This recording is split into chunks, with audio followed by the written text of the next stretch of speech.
பெரியவா சரணம். பெரியவா வானொலியின் மாலை நிகழ்ச்சிகள் ஆரம்பமாகின்றன.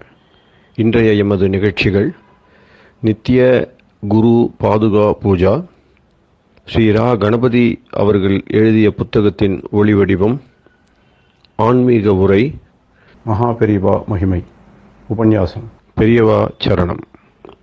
பெரியவா சரணம். அடுத்த நிகழ்ச்சி நித்திய குரு பாதுகா பூஜை. शुक्लाम्बरधरम् विष्णुम् शशिवर्णम् चतुर्भुजम् प्रसन्नवदनम् ध्यायेत् सर्वविघ्नोपशान्तये।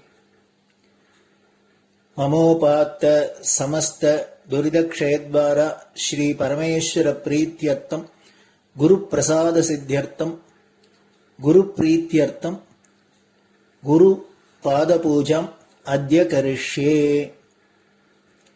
गुरुर्ब्रह्मा गुरुर्विष्णुर्गुरुर्देवो महेश्वरः गुरुः साक्षात् परब्रह्म तस्मै श्रीगुरवे नमः। अपारकरुणासिन्धुम् ज्ञानदम् शान्तरूपिणम् श्रीचन्द्रशेखरगुरुम् प्रणमामि मुदान्वहम्। सदाशिवसमारम्भाम् शङ्कराचार्यमध्यमाम् अस्मदाचार्यपर्यन्ताम् वन्दे गुरुपरम्पराम्. எல்லோரும் குருவை பெரிவாளை தியானம் பண்ணிண்டு அர்ச்சனை பண்ணுவோம். அஷ்டோத்திரம். பெரியவா அஷ்டோத்திரம் பல அஷ்டோத்திரங்கள் இருக்கு. அதுல எளிமையா சுலபமா எது இருக்கோ அதை நான் இப்ப சொல்றேன். எல்லோரும் இதை கேட்டுண்டே திருப்பி சொல்ல முடிஞ்சுவா சொல்லி சொல்லி பெரிவாளுக்கு பாதத்துல ஒவ்வொரு புஷ்பத்தை அர்ச்சனை பண்ணலாம். ओम श्री कांची कामकोटि पीठाधीश्वराय नमः। श्रीमत् चंद्रशेखरेन्द्र सरस्वती गुरुभ्यो नमः। संन्यासाश्रम शिखराय नमः। काषाय दंडधारिणे नमः। सर्वपीठापहारिणे नमः। स्वामिनाथ गुरवे नमः। करुणासागराय नमः। जगदाकर्षण शक्तिमते नमः। सर्वचराचर हृदयस्थाय नमः। ओम भक्त परिपालक श्रेष्ठाय नमः। धर्म परिपालकाय नमः। श्री जयेन्द्र सरस्वत्याचार्याय नमः। श्री विजयेन्द्र सरस्वती पूजिताय नमः। शिवशक्ति स्वरूपाय नमः। भक्ताभीष्ट प्रदायकाय नमः। ब्रह्मण्य पोषकाय नमः। ब्रह्म विष्णु शिवैक्य स्वरूपाय नमः। कांची क्षेत्रवासाय नमः। कैलाश शिखरवासाय नमः। स्वधर्म परिपोषकाय नमः। चातुर्वर्ण संरक्षकाय नमः। लोकरक्षण संकल्पाय नमः। ओम ब्रह्मनिष्ठापराय नमः। सर्वपापहराय नमः। धर्मरक्षक संतुष्टाय नमः। भक्तार्पितधन स्वीकर्त्रे नमः। सर्वोपनिषत् सारज्ञाय नमः। सर्वशास्त्रगम्याय नमः। सर्वलोक पितामहाय नमः। भक्ताभीष्ट प्रदायकाय नमः। ब्रह्मण्य पोषकाय नमः। नानाविध पुष्पार्चितपताय नमः। रुद्राक्ष क्रीडधारिणे नमः। भस्मोद्दोलित विग्रहाय नमः। सर्वज्ञाय नमः। सर्वचराचर व्यापकाय नमः। अनेक शिष्य परिपालकाय नमः। मनश्चाञ्चल्य निवर्तकाय नमः। अभयहस्ताय नमः। भयापहाय नमः। यज्ञपुरुषाय नमः।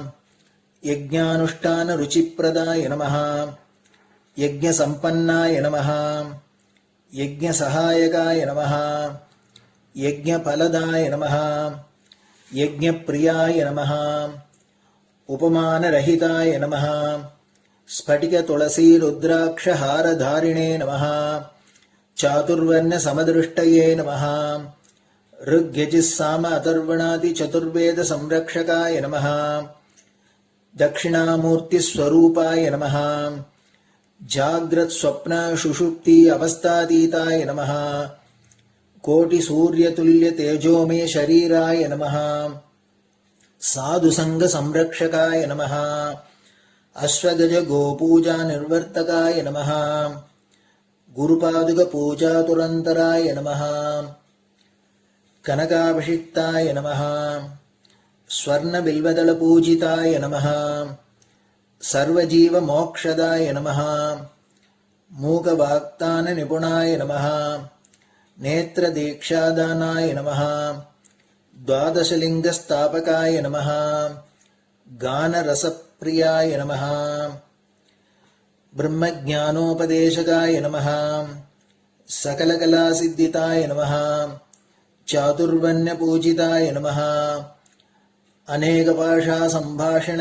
कोविताय नमः अष्टसिद्धिप्रदायकाय नमः ओम श्री शारदामठ सुस्थिताय नमः नित्यान्नदान सुप्रीताय नमः प्रार्थना मात्र सुलभाय नमः पादयात्रा प्रियाय नमः नानाविध मतपंडिताय नमः श्रुति स्मृति पुराणज्ञाय नमः देव यक्ष किन्नर किंपुरुष पूज्याय नमः श्रवणानंदकर कीर्तये नमः दर्शनानंदाय नमः अद्वैतानंदभरिताय नमः अव्याच करुणामूर्तये नमः शैव वैष्णवादिमान्याय नमः श्री शंकराचार्याय नमः दंडकमंडलोहस्ताय नमः वीणा मृदंग सकलवाद्यनाथस्वरूपाय नमः रामकथा रसिकाय नमः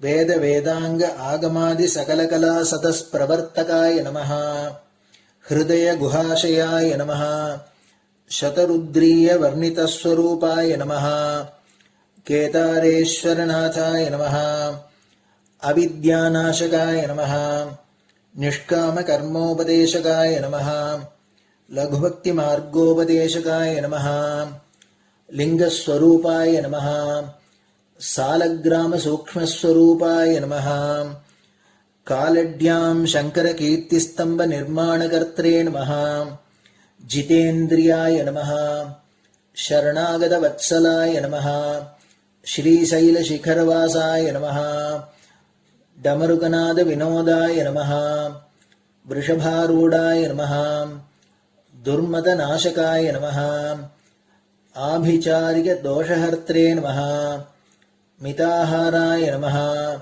मृत्युविमोचकशक्त्याय नमः श्रीचक्रार्चनतत्पराय नमः दासानुग्रहकारकाय नमः अनुराधानक्षत्रजाताय नमः सर्वलोकख्यातशीलाय नमः वेंकटेश्वरचरणपद्मषट्पदाय नमः श्री महात्रिपुरसुंदरी समेत श्री चंद्रमौलीश्वर पूजाप्रियाय नमः श्रीमच्चंद्रशेखरेन्द्र सरस्वती सद्गुरु परब्रह्मणे नमः गुरुभ्यो नमः परमगुरुभ्यो नमः परमेष्टिगुरुभ्यो नमः परात्परगुरुभ्यो नमः गुरुपरम्पराभ्यां नमः गुरुपादुकाभ्यां नमो नमः. அடுத்தது ஊதுபத்தி இருந்தா அதை காமிச்சு தூபம், நெய் தீபம் இருந்தா காமிச்சு அதை நெய் தீபம் தீபம் காமிச்சுட்டு நைவேத்தியம் வெத்தலைப்பாக்கு பழம் இதுலேருந்து ஆரம்பிச்சு அவளுக்கு எது சௌரியமோ அதுபடி நைவேத்தியம் பண்ணலாம். அதுக்கு அடுத்தது கற்பூர ஹாரத்தி பண்ணி எல்லோரும் பிரதட்சிண நமஸ்காரம் பண்ணி பெரியவாள்கிட்ட பிரார்த்தனை பண்ணிண்டு எல்லோரும் க்ஷேமமா இருக்கணும், லோகம் பரம மங்களமா சௌக்கியமா இருக்கணும், எல்லோரும் வியாதி வெக்க இல்லாத ஆயுராரோக்கிய ஐஸ்வர்யத்தோட சாந்தம் அமைதியோட ஞான வைராக்கியத்தோட எல்லோரும் நல்லவர்களாயிருந்து நன்மையை அடையணும்னு பிரார்த்தனை பண்ணி இந்த பூஜையை தினம் செய்யலாம். குரு பிரம்மா குருர் விஷ்ணுர் குருர் தேவோ மகேஸ்வரः குரு சாட்சாத் பரபிரம்ம தஸ்மை ஸ்ரீ குரவே நமஹ. அபார கருணா சிந்தும் ஞானதம் சாந்தரூபிணம் ஸ்ரீ சந்திரசேகர குரும் பிரணமாமி முதான்வகம். சதாசிவசமாரம்பாம் சங்கராச்சாரிய மத்யமாம் அஸ்மதாச்சாரிய பர்யந்தாம் வந்தே குரு பரம்பராம். குரு பாத பூஜை நிறைவடைஞ்சது. பெரியவா சரணம். பெரியவா சரணம். பெரியவா வானொலியில் நேயர்கள் அடுத்து கேட்க இருப்பது ஸ்ரீ ரா கணபதி அவர்கள் எழுதிய புத்தகத்தின் ஒளி வடிவம். அளிப்பவர் ஸ்ரீமதி உமா சங்கர் அவர்கள். தேனினும் இனிய சொல்லான் தீச்சுடர் மேனி கொண்டான் ஊனுயிர்க்கு உயிரதான ஒன்றினைக் கலந்து நின்றான் ஏனினிக் கவலை நெஞ்சே இன்றுனக் அருள் செய்தான் இஞ்ஞானவான் காமகோட்டி நாதனை நம்புவோமே. ஜெய ஜெய சங்கர, ஹரஹர சங்கர. மகாபெரியவாளின் உபன்யாசங்களை ரா கணபதி அண்ணா தெய்வத்தின் குரல் என்ற பெயரில் 7 பாகங்களாக தொகுத்து அளித்ததின் 4ஆம் பாகத்தின் அடுத்த பகுதி. அத்வைத்தம் போர் தீர்ந்து அமைதி காண. கொள்ளுவதும் தள்ளுவதும். ஒன்றை கொள்ளுவதற்காக செய்யும் முயற்சியில் கஷ்டம்.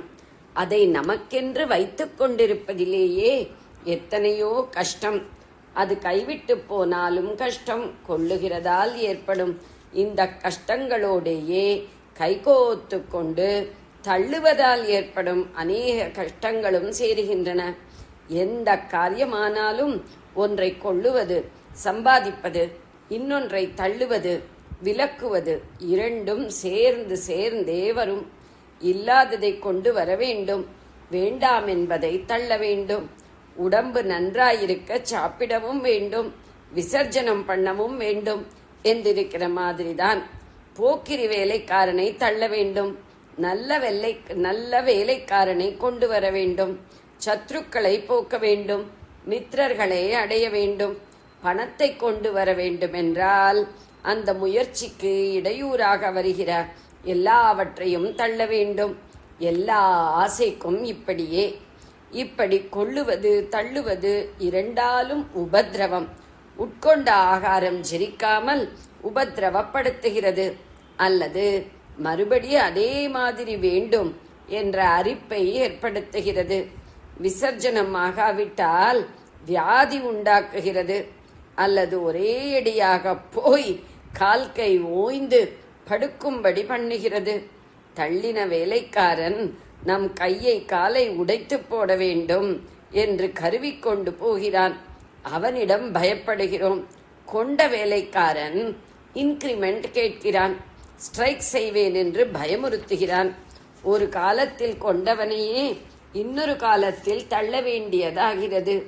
முதல் நாள் கொண்ட ஆகாரத்தை தானே மறுநாள் விசர்ஜனமாக தள்ளுகிறோம். சத்ருவிடம் பயப்படுவது போதாதென்று மித்ரர் ரொம்பவும் உறவு கொண்டாடி கொண்டு வந்துவிடப் போகிறாரே என்று அதைவிட பயப்பட வேண்டியிருக்கிறது. நம்மை பற்றி அவர்களுக்கும் இதே மாதிரி இருக்கலாம். ஆக கொண்டதையே தள்ளும்படி ஏற்படுகிறது. இப்படி பார்த்து கொண்டே போனால் காரியம் செய்வதே பைத்தியக்காரத்தனம் என்று தோன்றுகிறது. காரியமே இல்லாமல் வெறும் ஆத்மா மட்டும் இருக்கும்போது எத்தனை நன்றாயிருக்கிறது. நமக்கு சமாதி நிஷ்டை பற்றி தெரியாவிட்டாலும் நித்ரை பற்றி தெரியும். அந்த நித்ரை எத்தனை ஆனந்தமாயிருந்தது. ஒரு காரியமும் இல்லாமல், மனசும் இல்லாமல் எத்தனை நிம்மதியாயிருந்தது. ஒரு ராஜா கூட சகல போக்கியங்களிலும் அலுத்து போய் தன் ராஜரிக பெருமை எதுவுமில்லாத நித்ரையில் விழ வேண்டுமென்று தினமும் நினைக்கத்தானே செய்கிறான். அது எதனால் என்றால் ஆத்மாவாக இருக்கும்போது கொள்ளுவது தள்ளுவது என்ற இரண்டும் இல்லாததால்தான். ஆத்மாதான் நிஜ நாம் என்று பார்த்தோம். நம்மை நாமே கொள்ளுவது என்பது எப்படி சாத்தியம்? இனிமேல்தான் நாம் நம்மை கொள்ள வேண்டுமென்றால் இப்போது நாம் யாராகவோ இருக்கிறோம். நாம் எப்படி நாமாக இல்லாமல் இருக்க முடியும்? நாம் எப்படி யாரோவாக இருக்க முடியும்? இந்த இரண்டுமே சாத்தியம் இல்லை. அதே மாதிரி நம்மையே நாம் எப்படி தள்ளிக்கொள்ள முடியும்? முடியுமானால் தள்ளுவது யார்? தள்ளிய பின் மிஞ்சக்கூடியது யார்? நம்மைத் தவிர நம்மிடம் எதுவுமே இருக்கவே முடியாததால் ஆத்மாவை தள்ளவோ தள்ளிய பின் மிஞ்சி நிற்கவோ எவரும் இருக்க முடியாது. நம்மை நாமே தள்ள முடியாது, கொண்டு வரவும் முடியாது. நாம் நாமாக இருந்து கொண்டே இருக்கிறோம். ஆதலால் புதிதாக கொண்டு வர முடியாது. அம்பாளை இப்படிப்பட்ட ஆத்மஸ்வரூபமாக வைத்துத்தான் லலிதா சகஸ்ரநாமத்தில் அவளுக்கு ஹேயோபாதேய வர்ஜிதா என்று ஒரு பெயர் சொல்லி இருக்கிறது. ஹேயம் என்றால் தள்ளப்படுவது, உபாதேயம் என்றால் கொள்ளப்படுவது. தள்ளவும் முடியாதவளாக கொள்ளவும் முடியாதவளாக இருப்பவள் ஹேயோபாதேய வர்ஜிதா. நம்மை தவிர வேறாக இருப்பவற்றைத்தான் கொள்ளவும் தள்ளவும் ஓயாமல் காரியம் செய்து வீணாகிறோம். நாமாகவே இருப்பதற்கு காரியம் வேண்டாம். நாமாகவே இருக்கும்போது காரியத்தில் தொல்லையே இல்லை. அதனால்தான் தூக்கத்திலே அத்தனை சௌக்கியம், சாந்தி, ஆசையின் பிடுங்கல், மனசின் அரிப்பு இல்லாமல் தேவாசுர யுத்தம் என்றேனே, அது இல்லாமல் நாம் நிம்மதியாயிருப்பது தூக்கத்தில்தான். நமக்கு தகுதி இல்லாவிட்டாலும் பகவான் பரம கருணையால் தினமும் 7-8 மணி இந்த சாந்த நிலையை அனுகிரகம் பண்ணுகிறார். ஒரு கால் பிறரிடம் கருணையால் நாம் அவர்களுக்கு இந்த 7-8 மணியாவது உபத்திரவம் பண்ணாதிருக்கவே நம்மை தூங்க பண்ணுவதாகவும் இருக்கலாம். தூக்கமல்ல வழி. அப்படியானால் தேவாசுர யுத்தம் இல்லாமல், மனசில்லாமல், அதிலிருந்து முளைக்கும் ஆசை இல்லாமல் நாம் சாந்தமாக இருக்க வழி தூங்கிக் கொண்டே இருப்பதுதானா? நிறைய தூக்க மாத்திரை வாங்கி வைத்துக்கொண்டு முழித்து கொள்ளும் போதெல்லாம் போட்டுக்கொண்டு மறுபடி தூங்கிவிடலாமா? அது சரியில்லை. நல்ல தூக்கத்திலே மனசின் கிருத்திரிமம் இல்லை, ஆத்மா மட்டும் இருக்கிறது என்றாலும் ஆத்மானுபவம் என்கிற ஆனந்தமான சாந்தமான நிலையாக நாம் அதை தெரிந்து கொண்டு தூக்கத்தின் போது அனுபவிக்கிறோமா என்ன? இல்லை. முழித்து கொண்ட பிற்பாடு சுகமாக தூங்கினேன், நிம்மதியாயிருந்தது என்று சொல்லத் தெரிகிறதே ஒழிய தூங்கும்போது அந்த சுகமோ நிம்மதியோ நமக்கு தெரியவில்லை. ஏதோ மரக்கட்டை மாதிரி கிடக்கிறோம். இப்படி வெறும் ஜடநிலைக்கு நம்மை தாழ்த்திக் கொள்வது நம்மையே நாம் அவமரியாதை பண்ணிக்கொள்வதுதான். வேறு யாராவது நம்மை ஜடமே என்று கூப்பிட்டால் அவமானம், கோபம் படுகிறோமே. நம்மை நாமே அப்படி பண்ணிக்கொள்ளலாமா? சிருஷ்டி என்ற பெரிய விஷயத்தையே ஏளனப்படுத்துவதாக ஒரு மனுஷன் தன்னை எப்போது பார்த்தாலும் தூங்கிக் கொண்டிருக்கும் ஜடஸ்திதிக்கு தாழ்த்திக் கொள்ளக்கூடாது.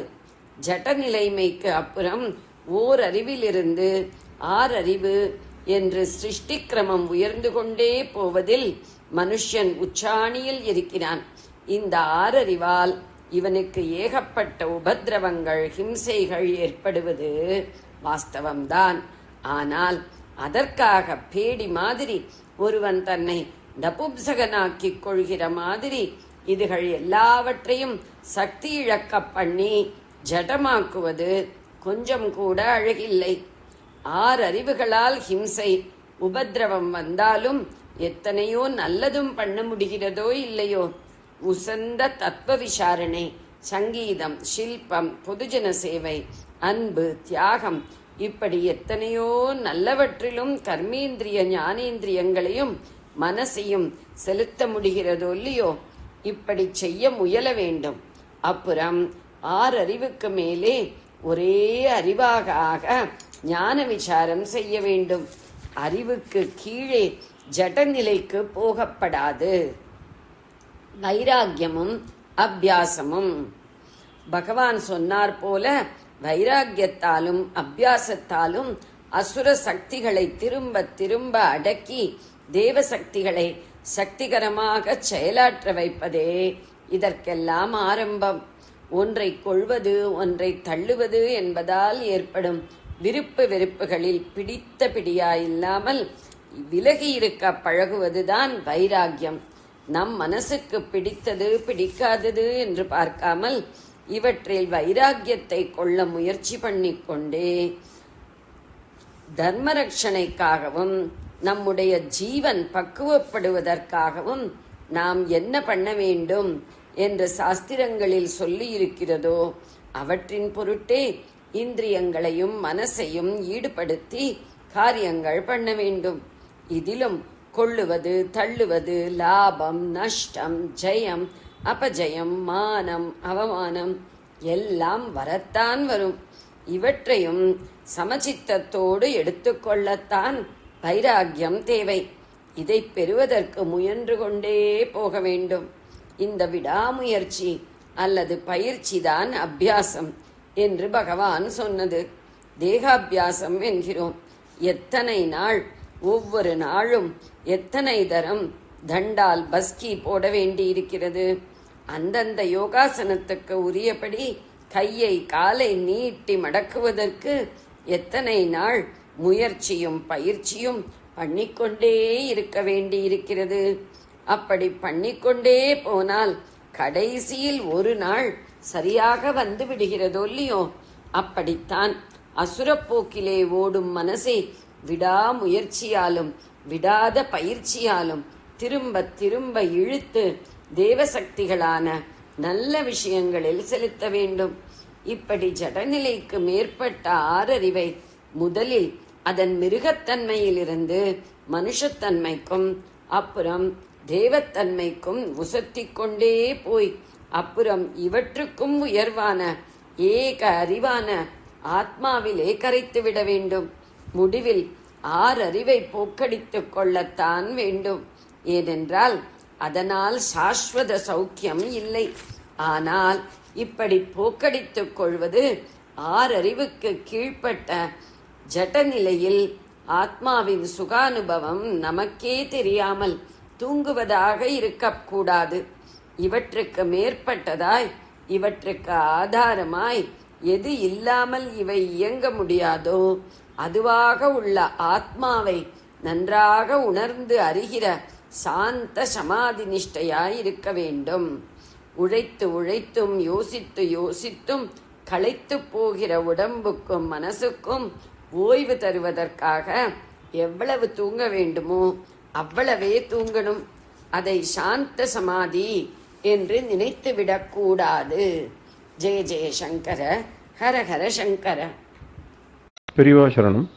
இந்நிகழ்ச்சியின் அடுத்த பகுதி நாளை மாலை இதே நேரத்தில் ஒளிபரப்பாகும். பெரியவா சரணம். பெரியவா சரணம். பெரியவா வானொலியில் நேயர்கள் அடுத்து கேட்க இருப்பது திரு கவிக்கண்ணன் அவர்களின் ஆன்மீக உரை. பெரியவா சரணம். ராம் ராம். ஸ்ரீ குருப்யோ நம. ஜெய ஜெய சங்கர, ஹர ஹர சங்கர.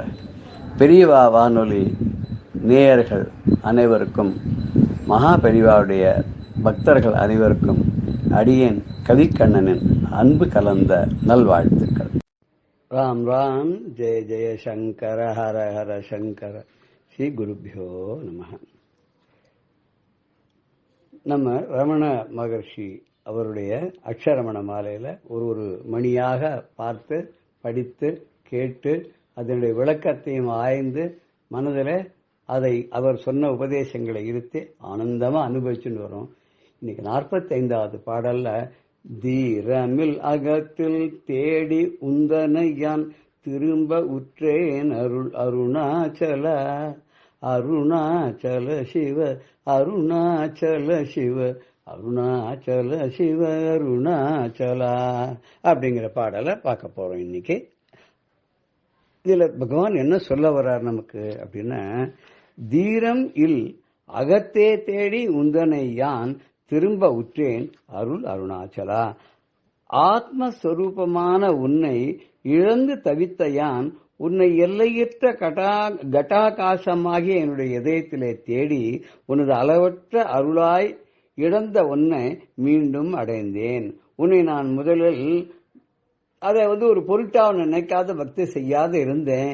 பிற்பாடு உன்னிடம் பக்தி செய்து உன்னுடைய உபதேசத்தின்படியாக நானும் என்னுடைய உள்ளே உன்னை தேடி என்னுடைய இதயத்துக்குள்ளே கட்டாகாசமாக என்னுடைய இதயத்திலே தேடி உன்னுடைய அளவற்ற அருளாலே இழந்த ஒன்றை மீண்டும் அடைந்தேன். நீ மறுபடியும் பழைய இருப்பிடமாக என்னுடைய உள்ளத்திலே வந்து இருந்தாய்.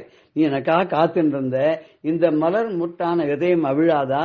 இந்த தாமரைக்குள்ளே நான் புகுந்து வாசம் செய்ய மாட்டேனான்னு தேனுக்காக அலையும் வண்டு போல என்னுடைய பக்திக்காக நீ எங்கி என் முன்னாடி நின்னுட்டு என்னுடைய இதய வாசல்லே நின்னுட்டு இருந்த. நான் புரிஞ்சுக்காத இருந்தேன். இப்ப என்ன ஆச்சுன்னா, இந்த ஆத்மஸ்வரூபமான உன்னை நான் வந்து இழந்து தவித்தேன். அது உண்மை என்னன்னு நீ இல்ல, என்னுடைய இதயத்தில் இல்லைன்னு நினைச்சுட்டு வெளியிலலாம் நான் தேடி அலைஞ்சேன். ஆனா நான் இதய வாசலை மூடி வச்சிருக்கேனே, நீ அங்க வாசல்லே நிக்கிற. இதய கதவை திறந்தேன்னா இந்த மொட்டு அவிழ்ந்ததுன்னு சொன்னா அந்த இதய தாமரையில நீ வந்து வீட்டு இருக்கிறதுக்கும் அதனுடைய பக்தி ரசத்தை பருகுவதற்கும் அந்த தேனை உண்ணுவதற்கும் வண்டு போல் வந்து நீ வாசல்ல நிக்கிறியே, இது புரியாத போயிட்டேனே அப்படின்ற இத விஷயத்த ரமண பகவான் நமக்கு ரொம்ப தெளிவாக 2 லைன்ல சொல்றார். இத வந்து மணிவாசக பெருமாள் என்ன சொல்றாருன்னா, எனக்கு கிடைச்சது ஆனா அதை அவர் புரிஞ்சுட்டார். முதல்ல அவரும் வந்து லௌகிக்கமா தான் இருந்திருக்கார். ராஜா கிட்ட வந்து படைத்தலைவரெல்லாம் இருந்திருக்கார். அவருக்காக எத்தனையோ காரியங்கள்லாம் பண்ணிருக்கார். அதுல திருவாச்சகம்லாம் சொல்றதுக்கு முன்னாடி அவர் என்ன சொல்றாரு அப்படின்னா, இனிமே நான் என்ன பண்ணுவேன்னா, சூடுவேன் பூங்கொன்றை சூடுவேன் பூங்கொன்றை சூடி சிவன் திறந்தோள் கூடுவேன் கூடி முயங்கி மயங்கி நின்று ஊடுவேன் செவ்வாய் குறுகுவேன் ஊன் உருகி தேடுவேன் தேடி சிவன் கடலை சிந்திப்பேன் வாடுவேன் பேர்த்தும் மலர்வேன் அனல் ஏந்தி ஆடுவான் சேவடியே பாடுதுங்கான் அம்பானாய் அப்படின்னு ஒரு பாடல் திருவாசகத்துல. இது எப்படி சொல்றாருன்னு பாருங்க, ரொம்ப ஆனந்தமா அனுபவிக்கிறார். அந்த பூங்கொன்றை மலர்கள் அவனுடைய சூடிக்கொண்டிருக்க மாலையிலேருந்து கீழே விழக்கூடிய அந்த கொன்றை பூவெல்லாம் எடுத்து இவர் சூடிக்கொள்வாராம். சூடி சிவன் திறந்தோள் கூடுவேன். அதை சூடிக்கொண்டு நான் சிவனை போய் அப்படியே கட்டிப்பேன். கட்டி 6 வரித்து அப்படியே அந்த சிவனை அப்படியே ஒரு 2 கைகளாலையும் அணைத்து கட்டி மகிழ்வேன். அவனோடு கூடுவேன். கூடி முயங்கி மயங்கி இருந்து அவனோட சேர்ந்து அவனை கட்டி இருகத்தழுவு அந்த சந்தோஷத்துல அப்படியே மயங்கி போயிடுவேன். அவனோட ஊடல் செய்வேன். செவ்வாய் குறுகுவேன். வாய் வந்து அப்படியே குறுகி போய் அந்த ஈசன் கிட்ட அப்படியே கிட்ட போய் அனுபவிப்பேன். அவனை ஊன் உருகி தேடுவேன். இந்த உடம்பு உருக கல் நெஞ்சம் உருக நான் அவனை தேடுவேன். தேடி சிவன் கடலை சிந்திப்பேன். தேடுறது என்ன, அவனை தேடி அவனை நாடி அவனை பாடி கடைசியில் அவனுடைய கடலை நான் சிந்திப்பேன். என்றென்றும் வாடுவேன். எப்படி வாடுவேன்? அவனை நினைத்து உருகி ஒரு கணம் கூட அவன் என்னை பிரியாமல் இருக்கும்படியாக, அவன் பிரிந்தாலும் நான் அதற்கு மிகவும் வாடி வதங்கி நின்று விடுவேன். அவனே என்னுடைய இதயத்தில் எப்போதும் குடிகொண்டு அருள் புரிய வேண்டும்ங்கிற ஒரே எண்ணத்தோட நான் வந்து எப்போதும் பேர்த்து மலர்வேன். அதையே நினைச்சு நான் மகிழ்ந்து மலர்வேன். அனலேந்து ஆடுவான் சேவடியே பாடுங்கள். நான் அவனையே பாடுவேன். எப்பேற்பட்டவன் தெரியுமோ, கையில வந்து அக்னி வச்சுருக்கானாம். மான் மழுவோட ஒரு கையில அக்னி இருக்கான். நடராஜ பெருமாளுடைய கையில அக்னி இருக்கு. அந்த அக்னியை வைத்துக் கொண்டு அவன் ஆடுவானான். அந்த பறவெளியில ஆடுவானான். அந்த ஆடக்கூடிய அந்த ஆட்டத்தை இருக்கு இல்லையா, அதை நான் அப்படியே ரசிச்சு சந்தோஷமா இருப்பேன் அப்படிங்கிறார். அடியும் முடியும் நடுவுமற்ற பறவெளி மேற்கொண்டால் அத்துவித ஆனந்த சித்தம் உண்டாம். நமது குடிமுழுதும் பிழைக்கும் ஒரு குறையும் இல்லை. எடுத்த கோலமெல்லாம் நன்றாகும். குறைவு நிறைவு அறவேன்னு தாயுமானவர் சொல்றார். இதுக்கு என்ன பொருள் அப்படின்னா, அடியும் முடியும் நடுவுமற்ற பறவெளி மேற்கொண்டால் அவனுக்கு வந்து அடியும் கிடையாது முடியும் கிடையாது, தேடி கிடைக்கலன்னு அர்த்தம்னா, வேதத்தினுடைய முடிவும் அவன்தான், வேதத்தினுடைய ஆரம்பமும் அதுதான், அதுல இருக்கக்கூடிய நடுவில் சொல்லிருக்கக்கூடிய எல்லா விஷயங்களும் அவன்தான். அவன் வந்து வேதமாகவும் இருக்கின்றான், வேதத்தின் பொருளாகவும் இருக்கிறான், வேதத்தின் சாரமான உபனிஷத்தங்களாகவும் இருக்கிறான். அப்படி வந்து எல்லாத்தையும் உணர்ந்தவளுக்கு ஒன்றுமில்லாத வெளியாகவும் அவன் தெரிவான். அந்த பர வெளியிலே உள்ள பராகாசத்திலே அவன் வந்து உள்ளுக்குள்ள ஒளியாகவும் தெரிவான். அவன் வெளியில பராகாசத்திலே இருப்பான். சிதாகாசமான கட்டாகாசமான நம்முடைய இதயத்திலும் அவன் குடிகொள்வான். அத்துவித ஆனந்த சித்தம் உண்டாம். ஆனந்த சித்தம் உண்டு அப்படின்னு சொன்னாக்க பரமானந்தமான மனது இருக்கும். மனசில் எப்போதும் சந்தோஷமே நிகழ்ந்திருக்கும். எப்படிப்பட்டனா அத்துவிதன்றது எப்படி படிக்கணும், அத்வைத்த. அந்த அத்வைத்தங்கிற சம்ஸ்கிருத வார்த்தை இங்க அத்துவித அப்படின்னு யூஸ் பண்றா. அத்வைத்த ஆனந்தம், அதாவது பரமனும் நாமும் ஒன்றே, பரமாத்மாவும் ஜீவாத்மாவும் ஒன்றே, ஈசனும் நானும் ஒன்றே, அகம் பிரம்மாஸ்மி அப்படிங்கிற தத்துவம் விளங்கி, அது விளங்கியதுனால பரமானந்தத்தை அனுபவிக்கக்கூடிய அந்த மனசுக்கு, அந்த மனசுக்குள்ள அதுக்கப்புறம் என்னன்னா நல்ல சித்தம் வந்துடுத்துன்னு சொன்னாக்க நமது குடிமுழுதும் பிழைக்கும். நம்ம சுற்றி இருக்கக்கூடிய உற்றார் உறவினர் சுற்றத்தார் அற்றம் பெற்றம் இதெல்லாம் சொல்றா இல்லையா, மாடு மனைகள், அப்புறம் குடும்பம் குழந்தைகள் எல்லாரும் சந்தோஷமா இருப்பா, ஒரு குறையும் இல்லாத இருப்பாங்க. எடுத்த கோலமெல்லாம் நன்றாகும். நம்ம என்ன செஞ்சாலும் என்ன பண்ணாலும் எதுவும் எடுத்தேன் கவுத்தேன்னு பண்ற மாதிரி இல்லாம எல்லாத்தையும் நம்ம செய்யும் போது எல்லாத்தையும் ஒரு நல்லதே விளையும். எல்லாவற்றுக்கும் எல்லா செயலுக்கும் தீவினையே இல்லாமல் எல்லாம் நல்வினையாக மாறி நல்ல பயனையே கொடுக்கக்கூடிய அதெல்லாம் நமக்கு கிடைக்கும் அப்படின்னு சொல்றார். இது பகவானை போற்றி வள்ளலார் பாடும்போது, அருள் தர வேண்டும் என் அரசே, அடியேன் மனத்து எழுந்த இருள் கெட வேண்டும், என் தாயே ஏழையேன் நின்றனை பாடும் தெருள் உரல் வேண்டும், என் அறிவே சிந்தை நைந்து உலகிடை மயங்கும் மருள் அற வேண்டும், என் குருவே மதி நதி வளர் சடை மணியே அப்படிங்கிறார். கடமுடான்னு இருந்த பாட்டு இல்லையா, உலகிடை மயங்கும் மருள் அறல் வேண்டும், சிந்தை நைந்து உலகிடை மயங்கும் மருள் அற வேண்டும், என் குருவே மதி நதி வளர்சடை மணியே. எனக்கு குருவாக விளங்கக்கூடிய தட்சிணாமூர்த்தியாக இருந்து அருள் பாலிக்கக்கூடிய சனக்க சனந்தன சனாதன சனத்குமாராகிய நால்வர்க்கு உபதேசம் பண்ணினாயே, அப்பேற்பட்ட குருவான இறைவா, எனக்கு இந்த உலகத்தில் இருக்கக்கூடிய ஆசை பாசங்கள்லாம், உலகத்தில் இருக்கக்கூடிய பொருள்கள் மேல செல்வங்கள் மேல இருக்கக்கூடிய வெறியானது காமமானது, அது என்னை விட்டு அகன்று அந்த அதில் மயங்கக்கூடிய நிலை இல்லாத அந்த மயக்கத்தை நீ அறுத்து என்ன பண்ணும், எனக்கு என்னுடைய குருவாக இருந்து தலையிலே மதியையும் சந்திர கலையையும் நதியையும் வான் நதியாகிய கங்கையும் சூடிக்கொண்டிருக்கிற ஜடாமுடியை தாங்கிய பெருமானே, நீ எனக்கு அருள் தர வேண்டும். அருள் தந்து என் அரசே, எனக்கு தலைவனாக இருக்கக்கூடியவனே, அடியனேன் மனத்து அகத்து எழுந்த இருள் கெட வேண்டும். இந்த மனசுக்குள்ள இருள் அடங்கியிருக்கு, அஜ்ஞானம்ங்கிற இருள் என் மனம் முழுக்க நிறைஞ்சிருக்கு. அந்த அஜ்ஞானம் அழியணும்னு சுடராக இருக்கக்கூடிய நீ அதுக்குள்ள இருக்கணும். நீ தங்கினாதான் எனக்கு அந்த சுடர் ஒளியால அஜ்ஞானம் நீங்கும். அஜ்ஞானம் நீங்கி ஞான ஒளி எனக்கு உள்ளுக்குள்ள எழ வேண்டும்னு அதுக்கு நீ தங்க வேண்டும். அடியேன் மனத்தகத்து எழுந்த இருள் கெட வேண்டும். என் தாயே, எனக்கு தாய் போல இருக்கக்கூடியவனே, ஏழையேன் நின்று உன்னை பாடும் தெருள் உற வேண்டும். நான் எப்போதும் இந்த ஏழை எளியவன் இருக்கானே, உன்னையே பாடக்கூடிய திறன் எனக்கு வேண்டும். அதுக்குண்ட அருள் எனக்கு வேண்டும். என் அறிவே, எனக்கு அறிவாக விளங்கக்கூடியவனே, நீதான் எனது அருள், எனது ஞானம். அந்த ஞானத்தை நீ எனக்கு புகட்டி எனக்கு நீ அருள் செய்தல் வேண்டும். உன் அருள் கிடைச்சாக்க எனக்கு எப்பவும் எல்லாமே கைகூடும், அதுல எந்த விதமான கவலையும் இல்லை அப்படின்னு சொல்றார். அப்படிப்பட்ட அதே நிலையில இருந்து பாடக்கூடிய வேறு சில பாடல்கள் நம்ம பார்த்தோம்னா, எல்லாம் அறிந்து படித்தே இருந்தும் எமக்கு உள்ளபடி வல்லான் அறிந்து உளன் என்று உணராது மதிமயங்கி சொல்லால் மலைந்து உரு சூழ்விதி இன்படி துக்கித்து பின் எல்லாம் சிவன் செயலே என்பர். யாரு அப்படின்னா, ஒன்றுமே பயனில்லை என்று உணர்ந்த பின்பு அவர் உண்டு என்பார். ஒவ்வொரு மனிதனும் ஒரு நாளின் நிலை எய்துவதுறுதி, இதை மறந்தார்னு பாபநாசன் சொல்ற மாதிரி எல்லாம் அறிஞ்சு படிச்சு எல்லாம் இருந்து, ஆனா கூட எமக்கு உள்ளபடி இதுக்கு மேல வல்லவன் ஒருத்தன் இருக்கான், வல்லவருக்கும் வல்லவனான ஒருத்தன் இருக்கான், அந்த இறைவன் இருக்கான். இது அவன் கொடுத்த ஞானம், அவன் கொடுத்த அறிவு, அவன் கொடுத்த செல்வம் அப்படின்னு நான் கொஞ்சம் கூட நினைச்சே பார்க்கறது இல்ல. அந்த நினைச்சு பார்க்க முடியாத அளவுக்கு எனக்கு அஜ்ஞானம் குடிக்கொண்டு இருக்கு. அப்படி அந்த நிலையிலேருந்து நான் என்ன பண்ணோன்னா உணரணும், இது எல்லாமே இறைவனுடைய செயல்தான். அந்த அறிவு மயக்கத்தில் நான் நினைச்சதெல்லாம் மறந்து போயிடணும். யான் எனதுங்கக்கூடிய அந்த செருக்கு என்னை விட்டு அகன்று விட வேண்டும். அப்படி அகன்று விட்டதானால் நான் நிஜமாவே கற்ற கல்விக்கு ஒரு நல்ல பலன் உண்டு அப்படின்னு அதை புரிஞ்சுக்கணும். எப்போ ஞானம் வந்ததுன்னு சொன்னாக்க எல்லாமே பரமன், எல்லாமே ஈசன் அருள் அப்படின்ற ஞானம் வரணும்.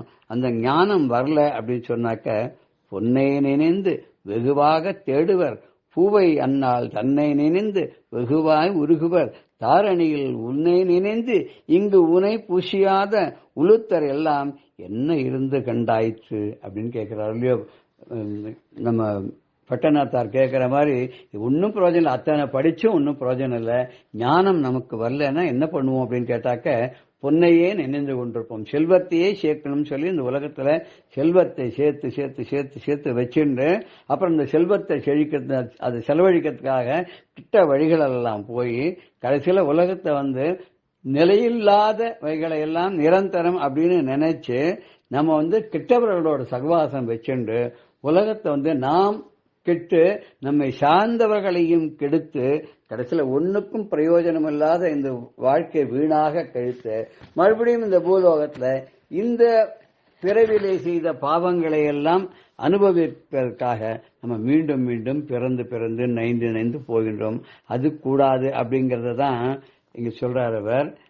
அன்னை எத்தனை எத்தனையோ எத்தனை அன்னையோ, அப்பன் எத்தனை எத்தனை அப்பனோ, பிள்ளை எத்தனை எத்தனை பெண்டிரோ, பின்னே பிள்ளை எத்தனை எத்தனை பிள்ளையோ, முன்னை எத்தனை எத்தனை ஜென்மமோ, மூடனாய் அடியேனும் அறிந்திலேன், இன்னும் எத்தனை எத்தனை ஜென்மமோ என் செய்வேன் அப்படிங்கிறார் பட்டினத்தார்.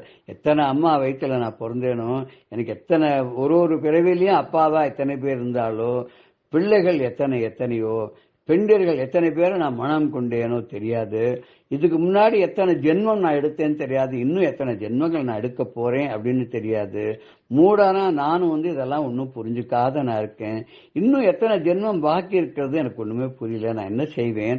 அன்னை எத்தனை எத்தனை அன்னையோ, அப்பன் எத்தனை எத்தனை அப்பனோ, பிள்ளை எத்தனை எத்தனை பின்னை எத்தனை எத்தனை பெண்டிரோ, பிள்ளை எத்தனை எத்தனை பிள்ளையோ, முன்னை எத்தனை எத்தனை ஜென்மமோ, மூடனாய் அடியேனும் அறிந்திலேன், இன்னும் எத்தனை எத்தனை ஜென்மமோ என் செய்வேன் கட்சி ஏகாம்பநாதனே அப்படின்னு சொல்லி அவர் சொல்றார். நமக்கு நிஜமாவே உண்மையில புரியவே இல்லை. நம்ம எத்தனை முறை பிறந்தோம், எத்தனை ஜென்மங்கள் எடுத்தோம், எத்தனை பேருக்கு நாம பிள்ளையாக இருந்தோம், எத்தனை பேருக்கு அன்னை அப்பனாக இருந்தோம், எத்தனை பேருக்கு சகோதர சகோதரியாக வாழ்ந்தோம். இது அப்பன் எத்தனை எத்தனை இருந்தான்னு தெரியாது, ஒரு இதுலயும் எத்தனை பேரை விட நம்ம திருமணம் செய்து கொண்டு வாழ்ந்தோம்னு தெரியாது, எத்தனை குழந்தைகள் இருந்ததுன்னு தெரியாது, எத்தனை ஜென்மங்கள், எது ஒண்ணுமே புரியாத மூடனாக நாம் இருந்து இன்னும் எத்தனை ஜென்மங்கள் எடுக்க போறோங்கக்கூடிய அந்த தெளிவு கூட நமக்கு இல்லை. அதனால நம்ம என்ன பண்ணோம்னா அந்த தெளிவு பெறணும்னு சொன்னா நம்ம ஈசனுடைய அடியை நம்ம நாட வேண்டும். ஈசன் சொன்னபடியே ஆத்மஸ்வரூபமான அவனை இழந்து தவியாமல் எல்லையற்ற ஜட்டாகாசமாக நம்முடைய இதயத்துக்குள்ளே ரமண பகவான் சொல்லும்படியாக அந்த அளவற்ற அருளாளனை இழந்தவனை மீட்டது போல நாம் அவனை மனதுக்குள்ளே இருத்தி என்றென்றும் வழிபட்டு அவனுடைய திரு அருளை அடைவதற்கு நாம் பிரார்த்தனை செய்தோம் என்றால் நம்முடைய வாழ்வு நலமாக இருக்கும். ஜெய ஜெய சங்கர ஹர ஹர சங்கர. ஸ்ரீ குருபியோ நம. ராம் ராம். பெரியவா சரணம். இந்நிகழ்ச்சியின் அடுத்த பகுதி நாளை மாலை இதே நேரத்தில் ஒளிபரப்பாகும். பெரியவா சரணம். பெரியவா சரணம். அடுத்த நிகழ்ச்சி மகா பெரியவா மகிமை உபன்யாசம். வழங்குபவர் பிரம்மஸ்ரீ கணேச சர்மா அவர்கள். இந்த 65வது ஆச்சாரியர் பெரியவாளுக்கு பரமேஷ்டி குரு ஸ்தானத்தை உடையவர். அதாவது குரு பரம்பரையில தனக்கு சன்னியாசாசிரமம் கொடுத்து உபதேசம் பண்றவாள குரு அப்படின்பா. அந்த குருவோட குருவை பரமகுரு அப்படின்னு சொல்ற வழக்கம். அந்த பரமகுருவோட குருவை பரமேஷ்டி குருன்னு சொல்ற வழக்கம். இந்த பரமேஷ்டி குருவோட குருவை பராபர குரு அப்படின்னு சொல்ற வழக்கம். பெரியவாளோட பரமேஷ்டி குரு இந்த சுதர்சன மகாதேவேந்திர சரஸ்வதி அப்படின்னு சொல்லக்கூடிய இளையாத்தங்குடி பெரியவா. அவளோட அதிஷ்டானத்தை போய் தரிசனம் பண்ணிட்டு அங்க வழிபாடெல்லாம் செஞ்சுட்டு புதுக்கோட்டை ராஜா வரவேற்க உபச்சாரம் பண்ண செட்டிநாட்டில் பல இடங்களை விஜயம் பண்ணிட்டு புதுக்கோட்டைக்கு விஜயம் பண்ணா. புதுக்கோட்டையில ராஜாவோட வற்புறுத்தல் பேர்ல 15 நாளைக்கு மேல அங்க தங்கி இருக்க புதுக்கோட்டை ராஜாக்கள்லாம் பரம பக்தியோட பிக்ஷாவந்தனம் பாத பூஜை இதெல்லாம் பண்ணி பெரியவாளை பல விதத்துல உபச்சாரம் பண்ணினா. காரணம் புதுக்கோட்டை ராஜாக்களுக்கெல்லாமும் இந்த காஞ்சி காமகோடி பீடாதிபதிகள் ராஜகுருவாக இருக்கிறதுனால, குருஸ்தானமாக இருக்கிறதுனால. இந்த புதுக்கோட்டை ராஜாக்களுக்கு இந்த காமகோடி பீடத்து மேலே இன்னொரு தனி விசேஷ அபிமானத்துக்கு காரணம், இந்த புதுக்கோட்டை ராஜால ஒருத்தருக்குத்தான் பெரிய யோகீஸ்வரான பிரம்மஜானியான சதாசிவ பிரம்மேந்திரன் மந்திரோபதேசம் பண்ணினதா சொல்லப்படுறது. அந்த சதாசிவ பிரம்மேந்திராலும் காஞ்சி காமகோடி பீடத்துல அலங்காரம் பண்ண ஸ்ரீமத் பரமசிவேந்திர சரஸ்வதியோட ஞான வாரிசா இருந்ததுனால, சிஷ்யரா இருந்ததுனால இந்த காமகோடி பீடத்து மேல புதுக்கோட்டை ராஜாக்களுக்கெல்லாம் தனி அபிமானம். அந்த முறையில தான் பெரியவாளையும் அழிச்சுன்னு போய் அவ உபச்சாரம் பண்ணினா. அங்க முடிச்சுண்டு நேர கும்பகோணத்துக்கு வந்தா. கும்பகோணத்துல 1909 வருஷம் மகாமகம் நடந்தது. பெரியவா பார்க்குற முதல் மகாமகம். வடதேசத்துலாம் பார்த்தா ஹரித்வார், அலகாபாத் முதலான இடங்கள்லாம் கும்பமேளா அப்படின்னு விசேஷமா நடக்கும். இந்த கும்பமேளாங்கிறது 12 வருஷத்துக்கு ஒரு தரம் வரும். இந்த தென் திசையில நடக்கிற ஒரு கும்பமேளா அப்படின்னு சொல்லலாம் இந்த கும்பகோணத்துல நடக்கிற மகாமகம். இந்த கும்பகோணம் மகாமகம் வெகு விமரிசையா நடந்தது. அதை தரிசனம் பண்ணணும். அதுல அந்த மகாமக தடாகம் அப்படின்னு இருக்கு, அதுல ஸ்நானம் பண்றதுக்காக பெரியவா கும்பகோணம் வந்து தஞ்சாவூர் ராஜா முதலான பிரமுகர்கள்லாம் கூட வர யானை மேல உட்கார்ந்துட்டு கும்பகோணத்தில் போய் மகாமக ஸ்நானம் பண்ணி க்ஷேத்திரமூர்த்திகளான கும்பேஸ்வரர், மங்களாம்பா, சாரங்கபாணி, சக்கரபாணி, நாகேஸ்வரர், சோமேஸ்வரர், அபிமுகேஸ்வரர் முதலான எல்லா தேவதைகளையும் தரிசனம் பண்ணிட்டு கும்பகோணம் மடத்துல இருந்தா. அப்போ ஆயிரக்கணக்கான ஜனங்களுக்கு, யாத்திரிகளுக்கு கும்பகோணம் மடத்துல அன்னதானம்லாம் பண்ணப்பட்டது. அந்த 10 நாள் உற்சவத்துல மகாமகத்துல கொடியேறி எல்லா கோயிலையும் உற்சவம்லாம் நடக்கும். ஊரே கோலாகலப்படும். பல இடங்கள்லேருந்தும் லட்சக்கணக்கான மக்கள் வந்து அந்த மகாமக குளத்துல ஸ்நானம் பண்ணி புண்ணியத்தை அடைவா. காரணம், அந்த சமயத்துல எல்லா தீர்த்தங்களும் அந்த மகாமக குளத்துல சங்கமிக்கிறதா புராணங்கள்லாம் சொல்றது. அதனால அதுல ஸ்நானம் பண்ணாலே மகாமகத்தன்னைக்கு இந்த கும்பகோணம் மகாமக குளத்துல எல்லா நதி, புண்ணிய நதியிலையும் ஸ்நானம் பண்ண பலன் கிடைக்குங்கிறதுனால எல்லாரும் இது பண்றது. அப்படி நடக்க இந்த மகாமக ஸ்நானம்லாம் பண்ணிண்டு பெரியவா கும்பகோணத்துல எல்லோருக்கும் அனுகிரகம் பண்ணியிருந்தா. பெரியவா பீடாதிபதியா அலங்காரம் பண்ணிட்டு இருக்கிறதோ ஆதிசங்கர பகவத்பாதால் அலங்காரம் பண்ண சர்வஜ்ஞ பீட்டம். சர்வஜ்யன்னா எல்லாம் தெரிஞ்சவன் அப்படின்னு அர்த்தம். அந்த சர்வஜ்ஞ பீடத்துல தான் 68வது பீடாதிபதியா பெரியவா அமர்ந்திருக்கிறதுனால அந்த பீடத்துக்கு உண்டான தகுதி இல்லாம அதுக்கு இருக்கணுமே. அதுல முக்கியமா எல்லா வித்தைகளையும் கரகண்டு இருக்கணும். ஏன்னா எத்தனையோ வித்வான்கள் வருவா, எத்தனையோ பேர் வருவா, பல சந்தேகங்களை தீர்க்க முடியுமா இருக்கும். பல பேருக்கு பல விஷயங்கள்ல சாஸ்திரங்கள்ல பிரச்சனை வரத்தே அதெல்லாம் தீர்த்து வைக்கிறாப்புல இருக்கணும். இது எல்லாம் தெரியணும்னா வேதம், சாஸ்திரம், புராணம், இதிகாசம், உலக நடப்புலேருந்து எல்லாத்துலேயும் மாஸ்டரா இருக்கணும். எல்லாம் தெரிஞ்சிருக்கணும். நாம இங்கிலீஷ்ல குருவை மாஸ்டர் அப்படின்னே சொல்றாளோ இல்லையோ, அப்படின்னாலே எல்லாம் தெரிஞ்சவன் அப்படின்னு தானே அர்த்தம். அந்த மாஸ்டரா இருக்கணுமே, அது குருவா இருக்கணுமே. அதனால பெரியவாளுக்கு எல்லா வித்தைகள்லையும் பரிச்சயம் ஏற்படணும், அதை சொல்லிக் கொடுக்கணும். அவளுக்கு இந்த பாண்டியத்தெல்லாம் வரணும் அப்படிங்கிறதுனால மடத்துல நிர்வாகத்தில் இருக்கிறவா அதுக்கு உண்டான ஏற்பாடெல்லாம் பண்ணினா. பெரியவாளுக்கு வித்யாபியாசம் பண்ணி வச்சா. இந்த வித்யாபியாசம் அப்படின்னா எத்தனை வருஷம் நடந்திருக்கும் அப்படின்னா 1909 வருஷத்திலேருந்து 1914 வருஷம் வரைக்கும். 1909 வருஷம் 1910 வருஷம் இந்த 2 வருஷமும் கும்பகோணத்திலேயே மடத்திலிருந்து பெரியவாளுக்கு பாடம் சொல்லி கொடுக்கப்பட்டது. வேதம், வேதாந்தம், இன்னும் நியாயம், மீமாம்ச முதலான சாஸ்திரங்கள். அதுக்கு மேல இங்கிலீஷ், பிரெஞ்சு முதலான பாஷைகள்லாம் கூட சொல்லிக் கொடுக்கப்பட்டது. ஆச்சரியமா இருக்கும். இங்கிலீஷ், பிரெஞ்சு எல்லாம் கூட அதுக்குண்டான ஆசிரியர்கள்லாம் வரவழைச்சு பெரியவாளுக்கு சொல்லிக் கொடுக்கப்பட்டது. மராட்டி பாஷை சொல்லிக் கொடுக்கப்பட்டது. அதுக்கு பம்பாய் மாகாணத்திலேருந்து ஒரு பண்டிதர் வந்து மடத்திலேயே தங்கியிருந்து பெரியவாளுக்கு மராட்டி பாஷையில உள்ள கிரந்தங்கள்லாம் சொல்லிக் கொடுத்து அதுல உள்ள ரசமான விஷயங்கள்லாம் சொல்லிக் கொடுக்கப்பட்ட. அதே மாதிரி தமிழ் புலவர்கள்லாம் வந்து தமிழ் லாங்குவேஜை பத்தி அதுல உள்ள லிட்ரேச்சர், அதுல உள்ள விஷயங்கள்லாம் சொல்லிக் கொடுத்தா. தேவாரம், திருவாச்சகம், திவ்ய பிரபந்தம், திருப்புகழ் முதலான எல்லாம் பெரியவாளுக்கு பரிச்சயமாக்கப்பட்டது. கம்பராமாயணம் முதலான பெரிய புராணம் எவ்வளவு நமது தமிழ் லாங்குவேஜில் இருக்கு, அது அத்தனையும் பெரியவாளுக்கு சொல்லிக் கொடுக்கப்பட்டது. இதுக்கு மேல பல லாங்குவேஜஸ், இன்னும் சாஸ்திர விஷயமானது, லோக விஷயமானது, லௌகீக விஷயமான விஷயங்கள் எல்லாமே பெரியவாளுக்கு அதில் ஒரு பரிச்சயம் ஏற்பட முடியாமல் வித்யாபியாசம் பண்ணி வைக்கப்பட்டது. அந்த வித்யாபியாசம் ரொம்ப ஆச்சரியமா இருக்கும். 1909ஆம் வருஷமும் 10ஆம் வருஷமும் கும்பகோணத்திலேயே நடந்தது.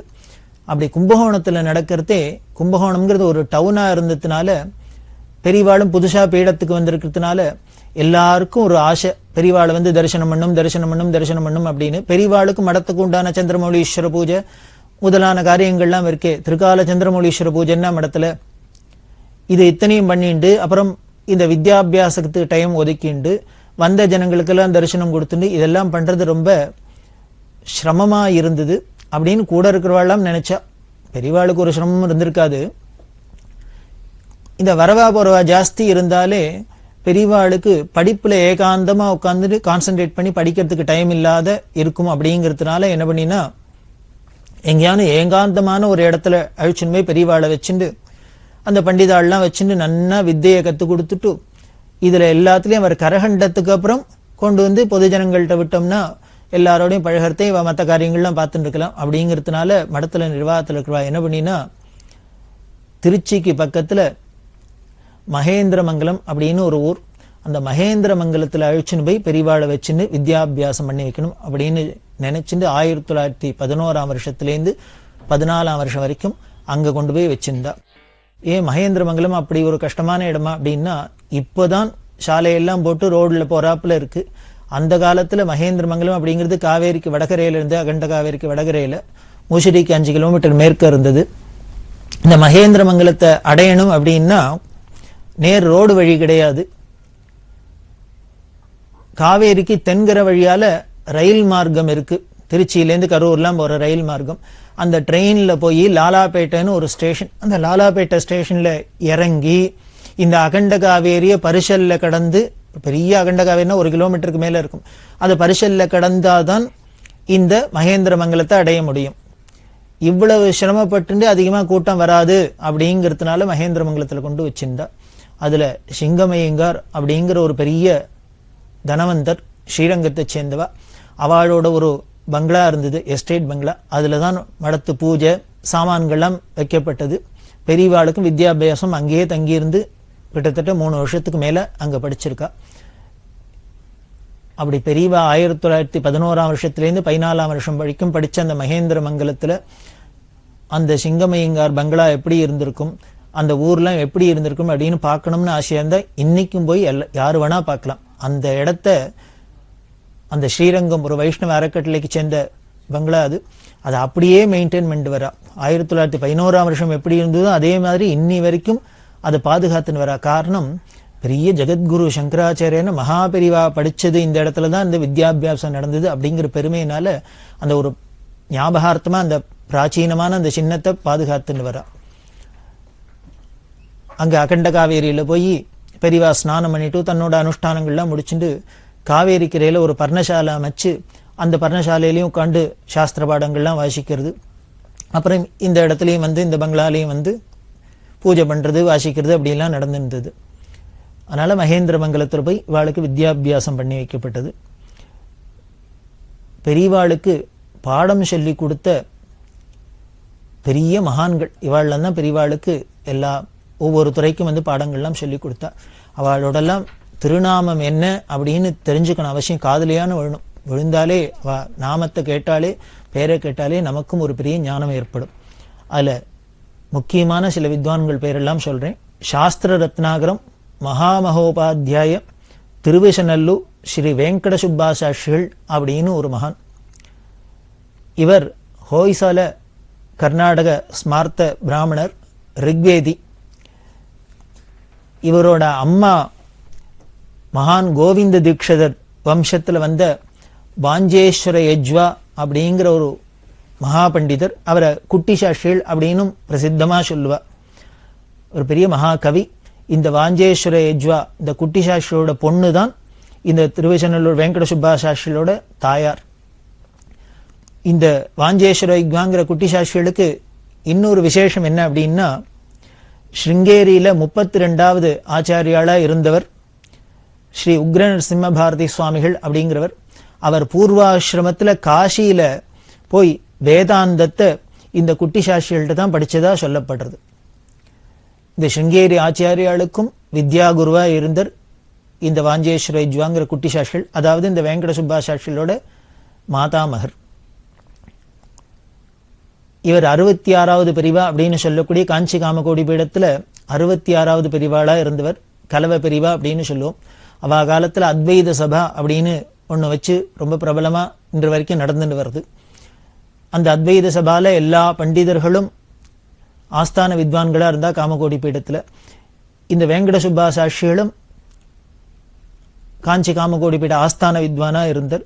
அந்த 66வது பிரிவா காலத்திலேயே நியமனமானத்தினால பின்னால வந்த பெரியவாளுக்கு மீமாம்சா சாஸ்திரம், ரிக்வேத பிரயோகம், பாஷ்யம் இதெல்லாம் அவர் தான் சொல்லிக் கொடுத்தார். இன்னொரு உத்தமர் மகான் மகாமகோபாத்தியாய பைங்காநாடு ஸ்ரீ கணபதி சாட்சிகள் அப்படிங்கிற மகான். மன்னார்குடிக்கு பக்கத்துல இருக்கு பைங்காநாடுன்னு ஊரு. அந்த ஊரை சேர்ந்தவர். மன்னார்குடி பெரியவா அப்படின்னு சொல்லுவா. மன்னார்குடி ராஜு சாட்சிகள் அப்படிங்கிற அவளோட திருநாமம். அவளை மன்னார்குடி பெரியவான்னு தான் சொல்லுவா. அவளோட சிஷ்யா இந்த பைங்காநாடு சாட்சிகள். அந்த பைங்காநாடு சாட்சிகள் தான் பெரியவாளுக்கு காவியம், நாடகம் முதலான சாஸ்திரங்கள்லாம் பாடம் சொல்லி கொடுத்தார். பெரியவா எப்பேற்பட்ட சர்வஜன். அப்போ எப்படி எதுக்காக இதெல்லாம் ஒரு குருக்கள்லாம் வந்து சொல்லி கொடுத்து பாடம் படிச்சாப்புல இருக்கணும் அப்படின்னா, உலக மரியாதைக்காக லோகத்தை அனுசரிச்சு இருக்கணுங்கிறதுக்காக. நீங்க பார்த்தீங்கன்னா எந்த அவதாரத்திலையும் ராமாவதாரத்துல வசிஷ்டர்கிட்ட போய் எல்லாம் கத்துண்டர் ராமர் அப்படின்னு சொல்றோம். விஸ்வாமித்திரர் எல்லாம் மந்திரோபதேசம் பண்ணார், அஸ்திர சஸ்திர உபதேசம் எல்லாம் பண்ணினர் அப்படின்லாம் பார்க்கிறோம். ராமர் தான் ஈஸ்வரன்கிறமே, எல்லா வித்தைக்கும் அதிபதி. ஈசான சர்வ வித்யானாம் ஈஸ்வர சர்வபூதானாம் அப்படின்னா சொல்றோம். எல்லா வித்தைகளுக்கும் அதிபதி அந்த ஈஸ்வரன் தானே. அவருக்கு இன்னொருத்தர் சொல்லிக் கொடுக்கணுமா அப்படின்னா, ஈஸ்வரனா இருந்தா கூட ஒரு மனுஷ சட்டையை போட்டுன்னு இந்த பூமிக்கு வந்துட்டாக்க மனுஷா எப்படி நடந்துப்பாளோ, என்னென்ன காரியம் பண்ணுவாளோ அதுபடிதான் நடந்து காமிக்கணும் அப்படிங்கிற ஒரு மரியாதையினாலதான் இவரும் வசிஷ்டர்கிட்ட படிச்சதாவும் விஸ்வாமித்திரர் எல்லாம் கத்துனதாவும் தெரியுது. கிருஷ்ணாவதாரத்துல பார்த்தா சாந்தீபனிங்கிற மகர்ஷிட்ட குருகுல வாசம் பண்ணினதா நமக்கு புராணங்கள்லேருந்து தெரியறது. பின்னால ஜெகதாச்சாரியனா இருந்து உலகத்துக்கே ஞானோபதேசம் பண்ணி கீதையை பொழிய போறவர் சாந்தீபனிங்கிற ஒரு மகர்ஷிகிட்ட போய் குருகுல வாசம் பண்ணி படிச்சார் அப்படின்னா ஆச்சரியமா இருக்கே. என்ன எப்படி கீதை சொல்றதுன்னா சாந்தீபனி சொல்லி கொடுத்திருப்பார். பிற்காலத்துல அர்ஜுனனுக்கு குருவா இருந்து கீதை சொல்ல போறது தனி. ஆனாலும் தான் ஒரு சிஷ்யனா இருந்து ஒரு குருட்ட போய் வித்தைய கத்துக்கணும், கத்துண்டா அது எவ்வளவு சிறப்பு, அந்த குருவோட பெருமை என்ன அப்படிங்கறத உலகத்துக்கு காமிக்கணும் அப்படிங்கிறதுனால்தான் அவதார புருஷாலாம் கூட ஒரு குருக்கள்கிட்ட போய் வித்தையை கத்துக்கிறது அப்படிங்கிறது இருக்கு. 5 வருஷம் 6 வருஷம் வித்யாபியாசம் பண்ணினா அப்படின்னு தெரியறது. அப்படி பண்ணினா கூட எப்படி சர்வஜனா இருந்தாங்கிறதுக்கு ஒரு நிகழ்ச்சி. இந்த நிகழ்ச்சி பெரியவாளே வாயால சொன்னது. 1965ஆம் வருஷம் இங்க மெட்ராஸ்ல எண்ணூருக்கு பக்கத்துல காட்டுப்பள்ளி அப்படின்னு ஒரு இடம் இருக்கு. அந்த காட்டுப்பள்ளியில சாதுர்மாசி விரதத்துல இருந்துருக்கிறதே ஒரு நாளைக்கு தனக்கு 1909ஆம் வருஷம் வித்யாபியாசம் நடந்ததெல்லாம் ரெக்கலெக்ட் பண்ணிட்டு மலரும் நினைவுகள் மாதிரி பெரியவா சொன்னா. பெரியவாளுக்கு 15 வயசு. கும்பகோணத்துல பாடம் நடத்தின்னு இருக்கா 1909ஆம் வருஷம். அப்போ பைங்காநாடு கணபதி சாட்சிகள் தான் பாடம் சொல்லி கொடுத்துட்டு இருக்காரு. இந்த சாட்சிகள் தினம் சாயந்தர வேளையில வந்து மத்தியான வேளையில வந்து பாடம் சொல்லி கொடுக்கிற வழக்கம். பெரியவா அதுக்குள்ள தன்னோட பூஜை அனுஷ்டானம் எல்லாம் முடிச்சுட்டு ரெடியா இருப்பா. சாட்சிகள் வந்தோடனே இவா பாடத்துக்கு கிளம்புவா. பாடம் எங்க நடக்கும் அப்படின்னா, கும்பகோணம் இடத்துல பின்னால பெரிய தோட்டம். அந்த தோட்டத்துல ஒரு பர்ணசாலை அமைச்சு அதுல ஆத்து மணலை காவேரி மணலை பரப்பி அந்த பர்ணசாலைக்குள்ள உட்கார்ந்துன்னு பாடம் படிக்கிறது. காரணம், ஒரு காத்தாட படிக்கிறதே சௌக்கியமா இருக்கட்டுமே அப்படிங்கிறதுக்காக அங்க ஒரு பர்ணசாலை போட்டுன்னு பின்னால தோட்டத்துல போய் படிக்கிற வழக்கம். பைங்காநாடு சாட்சிகள் வந்தோடனேயே பெரியவா தண்டத்தை தூக்கிண்டு அவரோட தோட்டத்துக்கு கிளம்பிடுவா. அங்க போய் பாடம் நடக்கும். அவர் பாடம் முடிச்சுட்டு அவர் வீட்டுக்கு போயிடுவார். பெரியவாளுக்கு பாடம் சொல்லி கொடுக்கணுங்கிறதுக்காகவே கும்பகோணத்துல வந்து தங்கி இருந்தார். பெரியவா தன்னோட காரியத்தை பார்ப்பா. அப்படி ஒரு நாளைக்கு பைங்காநாடு சாட்சிகள் வந்தார்.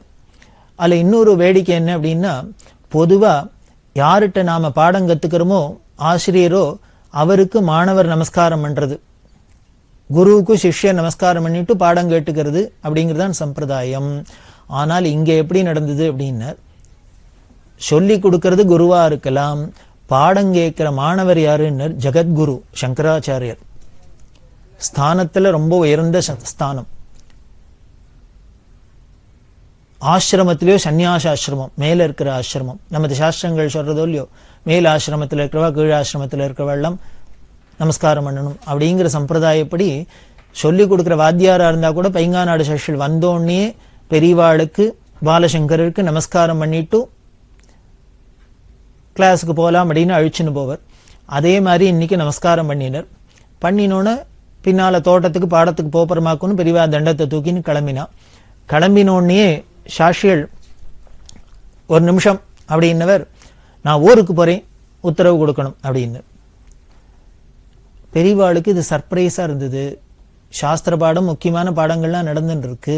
இவர் பாடம் சொல்லி கொடுக்கறதுக்காக தான் நீங்க வந்து தங்கி இருக்கார். அப்படி இருக்கிறவர் திடீர்னு ஊருக்கு போறேங்கிறாரு, என்ன காரணம் புரியல. ஏன்னா மடத்துல இருக்கிறவா, கைங்கரியம் பண்றவா, அவ சொந்த காரியமா ஏதாவது ஊருக்கு இருக்கு போகணும் அப்படின்னா முன்னாலே சொல்லுவா, வீட்டில் இது மாதிரி இந்த காரியம் இருக்கு, அந்த காரியம் இருக்கு, நான் இன்னைக்கு போயிட்டு இன்னைக்கு வருவேன் அப்படிலாம் சொல்ற வழக்கம். அப்படி எதுவும் முன்னறிப்பு எதுவும் இல்லாத திடீர்னு இவர் பாடம் நடத்த போறாராக்கும் நினைச்சுட்டா நான் ஊருக்கு போறேன்னு சொல்றாரு அப்படின்னு பெரியவாளுக்கு ஆச்சரியம். அதனால என்ன பண்ணா, பாடம் நடந்துன்னு இருக்கே அப்படின்னு முதல்ல சொன்னா. அவர் சொன்னார், ஆமா நடந்துட்டு இருக்கு, தண்ணி கீழேந்து மேல பாயாது அப்படின்னு. பெரியவாளுக்கு இந்த தொனி, இந்த சொல்ற விஷய பார்த்தாலே என்னமோ புரிஞ்சுது. சாஸ்திரிகளுக்கு ஏதோ மனசுல வருத்தமா தாபமா என்னன்னு தெரியல, கோபமா என்னன்னு தெரியல. அவர் அதை வெளியில நேர காமிக்க முடியாத நம்மளோட ஆசிரமம் தடுக்கிறது. ஆனா என்னமோ இருக்கு உள்ளுக்குள்ள அப்படிங்கிறதுனால மொள்ள அது வெளியில வரட்டும் அப்படிங்கிறதுனால பிசாத இருந்தா. அவர் உடனே தொடர்ந்தார், தண்ணி கீழேந்து மேல பாயாது அப்படி. அது வாஸ்தவம் தானே, தண்ணி எப்பொழுதுமே கீழேந்து எப்படி மேல பாயும், மேலேந்து தான் கீழே பாயும். தண்ணி கீழேந்து மேல பாயாது அப்படின்னு. எதுக்கா அப்படி சொன்னா, சொல்லி கொடுக்கறது நானா இருக்கலாம், பாடம் கேட்டு தெரிஞ்சுக்கிறது ஜெகத்குரு அப்படின்னு. ஜெகத்குருக்கு குருட்டேந்து பாடம் சொல்லி கொடுக்கறது எப்படி முடியும், அதனால கீழேந்து மேல போக முடியாது அப்படின்னு சொன்னேன். அதுக்கு மேல சொன்னார், ரொம்ப கடினமான சாஸ்திர பாடங்கள், இதை ரொம்ப கவனத்தோட உன்னிப்பா கவனிச்சு படிச்சாதான் பாடம் ஏறும். அப்பவே ரொம்ப கஷ்டம்தான், சிரமப்படணும். அப்படி இருக்கிறதே கவனக்குறைவா இருந்து அஸ்ரத்தையா பாடம் கேட்டாக்க படிப்பு ஏறாது அப்படிங்கிற அர்த்தத்துல சொன்னார் அவர். அதுக்கு மேல தொடர்ந்தார். அப்ப பெரியவா சொன்னா, இல்ல நான் கவனமா தான் கேட்டுருக்கேன், படிச்சிருந்தேன் அப்படின்னு. உடனே அவர் சொன்னார், இதுக்கு காரணத்தை அப்பதான் சொல்ற. முத நாள் பாடம் நடந்துருக்கு, பின்னால தோட்டத்துல ஆத்து மணல பரப்பி அதுல உட்காந்து பாடம் சொல்லி கொடுத்துருக்கார். பெரியவாளை உட்காந்து கேட்டு இருக்கா இல்லையா, குழந்தை 15 வயசு குழந்தை என்ன பண்ணிட்டு பாடம் கேட்டுட்டே இருக்கிறதையே கையால மணல் அலைஞ்சுட்டே மணல் கயிறு தெரிச்சுண்டா. கை பாட்டுக்கு விளையாடின்னு இருக்கு, பாடம் பாட்டுக்கு நடந்துட்டு இருக்கு, கேட்டு இருக்கா. இதை பார்த்தார் கணபதி சாஸ்திரி. அவருக்கு ரொம்ப வருத்தமா போயிடுத்து. நாம ரொம்ப சீரியஸா பாடம் சொல்லி கொடுக்கிறோம், இந்த பாடங்களும் ரொம்ப கடினமான பாடம், இது அப்படியே உன்னிப்பா கவனிச்சாலே சட்னி ஏறாது. அப்படி ஒரு பாடத்தை நாம சிரமப்பட்டு இந்த குழந்தைக்கு எப்படியான நமக்கு தெரிஞ்சதை அந்த குழந்தைக்கு சொல்லி கொடுத்தணும் அப்படிங்கிற ஒரு தாபத்துல சொல்றதை எந்த ஒரு வாத்தியாருக்கும் சின்சியரா வாத்தியார் பாடம் சொல்லி கொடுக்கறதே மாணவர்கள் சரியா கவனிக்கல, அதை கிரகிச்சுக்கலைன்னா அவளுக்கு ரொம்ப தாபம் இருக்கும், கோபம் வரும். அதே நியாயத்துலதான் நீங்க கணபதி சாஸ்திரிகளுக்கும் வருத்தம் இருந்தது. ஆனால் நேருக்கு நேர் பெரியவாள்கிட்ட அதை சொல்ல முடியாத ஆசிரமம் அந்த ஸ்தானம் தடுத்தது. அவர் சொன்னார், ஸ்தித பிரஜனுக்குத்தான் வித்தை ஏறும் அப்படின்னு சொல்லுவா. இந்த ஸ்தித பிரஜனுக்கு லௌகீக லட்சணமும் சொல்லுவா. அது என்ன அப்படின்னா 3 சொன்ன லௌகீக லட்சணம் ஸ்தித பிரஜனுக்கு. 1, கையில கத்திய வச்சுட்டு எதையும் சீவாத இருக்கிறது. கையில கத்தி இருந்ததுன்னா சும்மாவே இருக்காது, ஏதானும் சீவிண்டே இருக்கும். அது எப்போ சும்மா இருக்குன்னா கையில பட்டு ரத்தம் வந்தாதான் நிற்கும். கையில கத்திய வச்சுன்னு சீவாத இருக்கிறது அப்படின்னா கையில இருக்கு கத்தி இருக்குங்கிற பிரஜை கூட இல்லாத இவர் எதுலயோ கவனமா இருக்கிறது. அப்படி கையில கத்தியை வச்சுன்னு சீவாத இருக்கிறவன். 2வது, உடம்புல அரிச்சுதுன்னா சொரிஞ்சிக்காதவன். யாராலேன்னு இருக்க முடியும், உடம்புல அரிச்சுன்னா சொரிஞ்சிக்காத. தூக்கத்துல கூட நமக்கு சொரிஞ்சுக்கிறோம், ஆனால் அந்த சரீர பிரஜை இல்லாத இன்னுள்ள கவனம் எடுத்துனா சொரிஞ்சுக்கணும்னு கூட தோணாது. அது 1. 3வது, மணல்ல உட்கார்ந்துட்டு கையால மணலை அலையாதவன். இவா 3 பேர் தான் ஸ்திதப்பிரக்ய லட்சணமா சொல்லுவா. அப்படி இருக்கவாளுக்கு தான் வித்தை ஏறும் அப்படின்னு சாஸ்திரிகள் சொன்னோன்னு பெரியவாளுக்கு புரிஞ்சுடுத்து. காரணம், நேத்திக்கு படிக்கிறதே நம்ம கையால மணல் அலைஞ்சின்றே பாடத்தை கேட்டுட்டோம், அதனால்தான் இவர் வருத்தப்பட்டு சொல்றார் அப்படின்னு. உடனே நேர பெரியவா சொன்னா, நான் நேத்திக்கு பாடம் கேட்கறதே மணல்ல அலைஞ்சது என்னமோ வாஸ்தவம் தான், கைதான் அலைஞ்சதே வழியே காது பெரியவாள்கிட்ட பாடம் கேட்டுன்னு தான் இருந்தது, நான் கவனமாக தான் கேட்டேன் அப்படின்னொன்னு அவருக்கு இன்னும் வருத்தமா இருந்தது. எந்த மாணவர் தான் நான் கவனிக்கல எங்கேயோ இருந்தேன்னு சொல்லுவார். உடனே என்ன பண்ணார் பெரியவா, அவளுக்கு சந்தேகமா இருந்தா என்ன பரீட்சை பண்ணி பார்க்கலாம்னு. உடனே பார்த்தார் கணபதி சாஸ்திரி. நேத்திக்கு பாடம் எந்தெந்த இடத்துல பெரியவா கவனிக்கலன்னு இவர் நினைச்சாரோ அந்த இடத்துலேருந்து தான் கடினமான சில கேள்விகள்லாம் கேட்டார். அந்த கேட்ட கேள்விக்கெல்லாம் டான் டான் டான் டான் டான்னு பதில் சொன்னா பெரியவா. அந்த பதில் சொல்ற கம்பீரத்தையும் அந்த அழகையும் பார்த்தா எப்படி புரிஞ்சுன்னு இருக்காரு, என்னென்னலாம் வியாக்கியானம் பண்றாரு, நம்ம சொல்லி கொடுத்ததுக்கு மேலே இவர் திருப்பி பதில் சொல்றாரே அப்படின்னு ரொம்ப சந்தோஷமா இருந்தது. உடனே கண்ணால தாரதாரையா தண்ணி வந்துடுத்து. ஏன்னா எதிர்பார்க்கல அவர் இப்படி கிரகிச்சுன்னுப்பான்னு. உடனே என்ன பண்ணார், தண்ணி கீழேந்து மேலே பாயிற அதிசயத்தை பார்க்குறேன், தண்ணி கீழேந்து மேலே பாயிற அதிசயத்தை பார்க்குறேன் அப்படின்னர். நமஸ்காரம் பண்ணினர். நான் ஊருக்கு போயிட்டேன், இப்போ நிம்மதியாக போகலாம், எனக்கு உத்தரவு கொடுக்கணும் அப்படின்னு. காரணம், இந்த மகாமேதைக்கு இனிமே நான் சொல்லி கொடுத்து ஒன்றும் தெரிஞ்சுக்கணுங்கிற அவசியம் இல்லை, அதனால நான் நிம்மதியாக ஊருக்கு போகிறேன் அப்படின்னு. 15 வயசுலேயே தன்னோட வாத்தியார் பெரிய மகாமேதை பெரியவாளை பார்த்து என்ன சொன்னார், இந்த மகாமேதைக்கு இன்னொருத்தர் ஒன்று சொல்லி கொடுத்து வரணுங்கிற அவசியம் இல்லை அப்படின்னு சொன்னார்னா, இது நிஜமாவே சர்வஜனா இருந்தால் தானே. அந்த சாஸ்திரங்கள்லாம் இப்போதான் பரிச்சயம் வந்தால் இப்படி எல்லாம் ஒரு பட்டம் வாங்க முடியுமா, அதுவும் சொல்லி கொடுத்த வாத்தியார்ட்டியே. அதுதான் பெரியவாளோட மேதாவிலாசத்துக்கு சாட்சி. இப்படிதான் அவளுக்கு வித்யாபியாசம்லாம் நடந்தது. இப்படி படிச்சார்னா எத்தனை வருஷம், 4 வருஷம் 5 வருஷம் எல்லாமே ஜாஸ்தி. அப்படி வித்யாபியாசம் முடிய 1914 வருஷம் திரும்பி கும்பகோணத்துக்கு வந்தார். பெரியவா சரணம். இந்நிகழ்ச்சியின் அடுத்த பகுதி நாளை மாலை இதே நேரத்தில் ஒளிபரப்பாகும். பெரியவா சரணம். பெரியவா சரணம். அடுத்த நிகழ்ச்சி திருவாசக இன்னிசை. வழங்குபவர் ஸ்ரீ சத்குருநாத தேசிகர் அவர்கள். பெரியவா சரணம். திருச்சிற்றம்பலம். அச்சோப்பதிகம். முத்திநெறி அறியாத மூகரொடு முயல்வேனை, முத்திநெறி அறியாத மூகரொடு முயல்வேனை, பத்திநெறி அறிவித்து பழவினைகள் பாரும் வண்ணம், பத்திநெறி அறிவித்து பழவினைகள் பாரும் வண்ணம், சித்தமலம் அருவித்து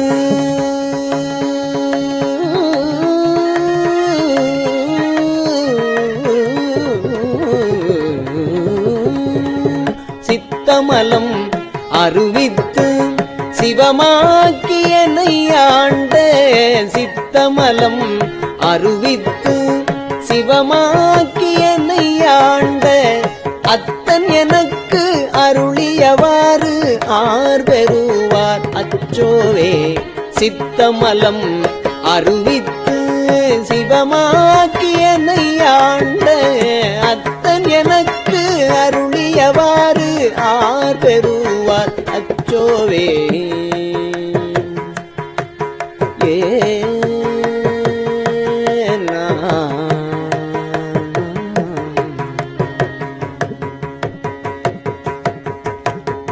நெறியல்லா நெறி தன்னை நெறியாக நினைவேனை, நெறியல்லா நெறி தன்னை நெறியாக நினைவேனை, சிறுநெறிகள் சேராமே திருவருளே சேரும் வண்ணம், குறி ஒன்றும் இல்லாத கூத்தன்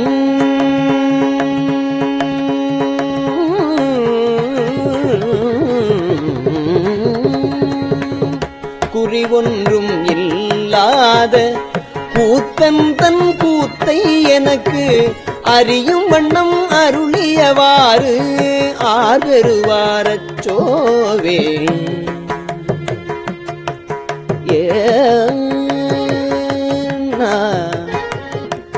ஆனா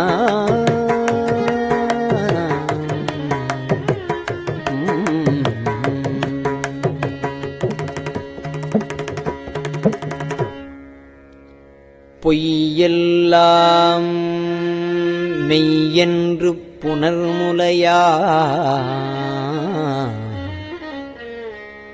போகத்தே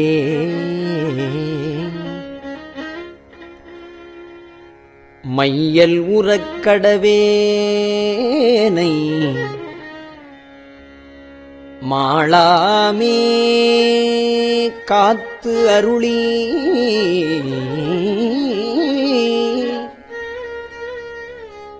தையல் இடங்கொண்டபிரான்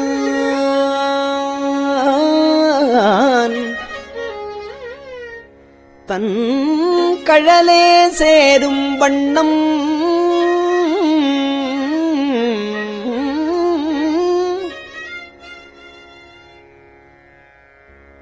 ஐயன் எனக்கு அருளியவாறு ஆர்பெறுவார்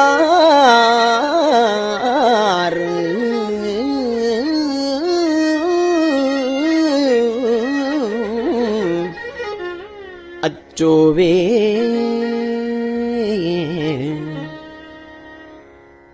மன்னதனில் பிறந்து எய்த்து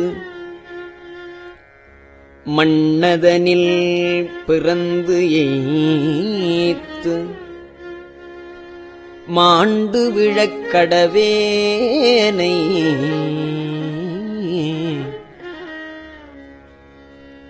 எண்ணமிலா அன்பு அருளி என்னை ஆண்டிட்டு என்னையும்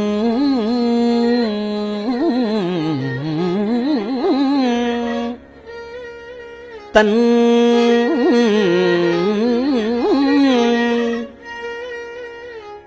சுண்ண வெண்ணீர் அணிவித்து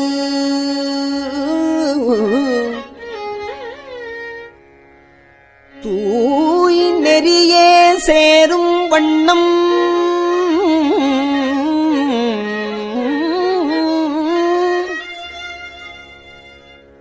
அண்ணல் எனக்கு அருளியவாறு ஆறு பெறுவார் அச்சோவே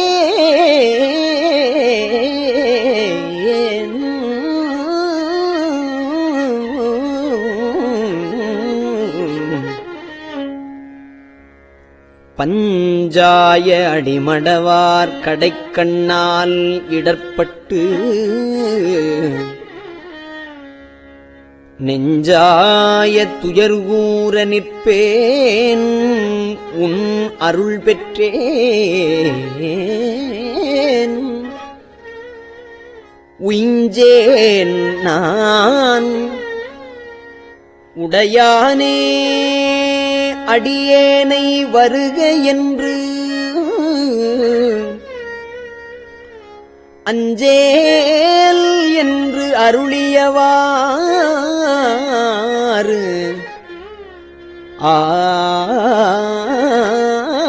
ஆறு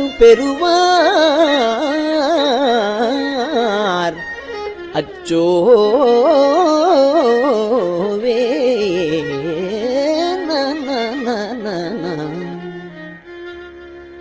வெந்து விழும் உடற்பிறவி மெய்யென்று வினைப்பெருக்கி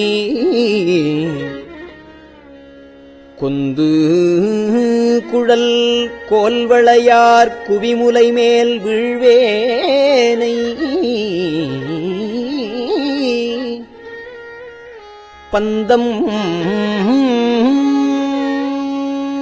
அறுத்து எனை ஆண்டு பரிசு அறையன் துரிசு மறுத்து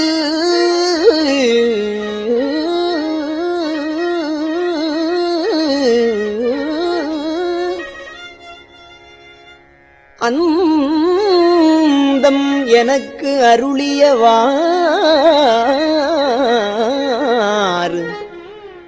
ஆர் பெறுவார் அச்சோவே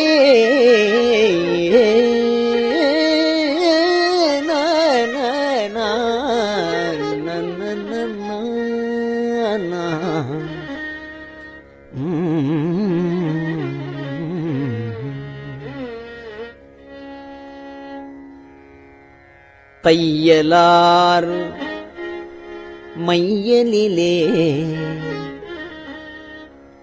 தாழ்ந்து விழக் கடவேனை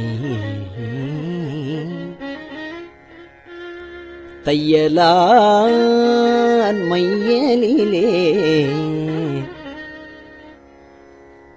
தாழ்ந்து விழக் கடவேனை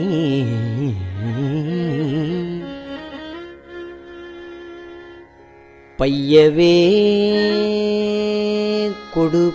கொடுபோந்து பாசம் எனும் தாழ் உருவி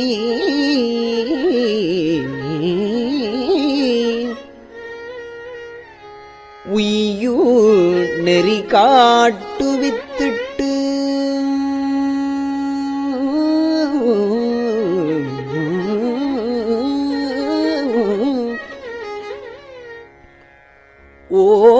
ஓங்காரத்து உட்பொருளை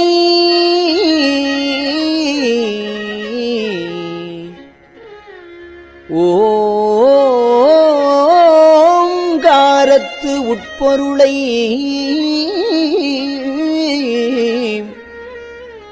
ஐயன் எனக்கு அருளியவாறு ஆர் பெறுவார் அச்சோவே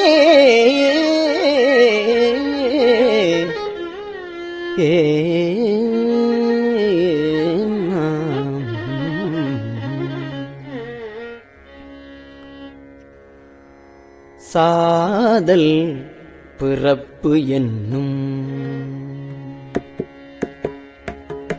சாதல் பிறப்பு என்னும் சாதல் பிறப்பென்னும் தடஞ்சுழியில் தடுமாறி காதலின் மிக்கு அணியிழையாரும் சாதல் பிறப்பு என்னும் தடஞ்சுழியில் தடுமாறி காதலின் மிக்கு அணியிழையார் கலவியிலே விழுவேனை மாதொரு கூருடைய வீரான் தன்கழலே சேரும் வண்ணம் ஆதி எனக்கு அருளியவாறு ஆர் பெறுவார் அச்சோவே ஆதி எனக்கு அருளியவாறு ஆர் பெறுவார் அச்சோவே நம்மை நலம் அறியாத சிதடரொடும் திரிவேனை செம்மை நலம் அறியாத சிதடரொடும் திரிவேனை மும்மை மலம் அருவித்து முதலாய முதல்வன் தான் மும்மை மலம் அருவித்து முதலாய முதல்வன் தான் நம்மையும் ஓர் பொருளாக்கி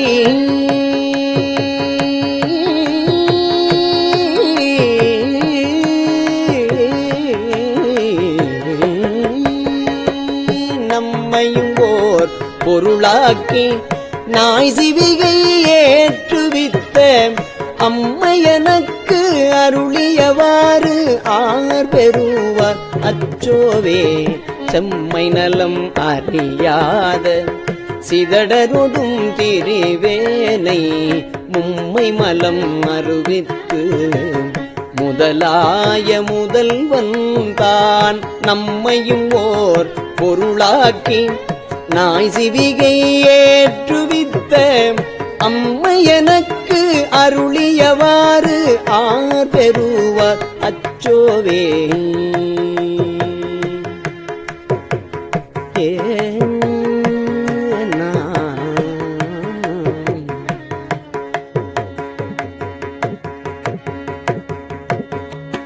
திருச்சிற்றம்பலம்.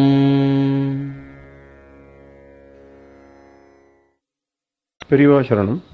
இந்நிகழ்ச்சியின் அடுத்த பகுதி நாளை மாலை இதே நேரத்தில் ஒளிபரப்பாகும். பெரியவா சரணம். பெரியவா சரணம். பெரியவா வானொலியின் இன்றைய நிகழ்ச்சிகளின் நிறைவாக திருப்பொன்னூசல் வழங்குபவர் சத்குருநாத தேசிகர் அவர்கள். பெரியவா சரணம். திருச்சிற்றம்பலம். திருப்பொன்னூசல். உன்னற்கரியதிரு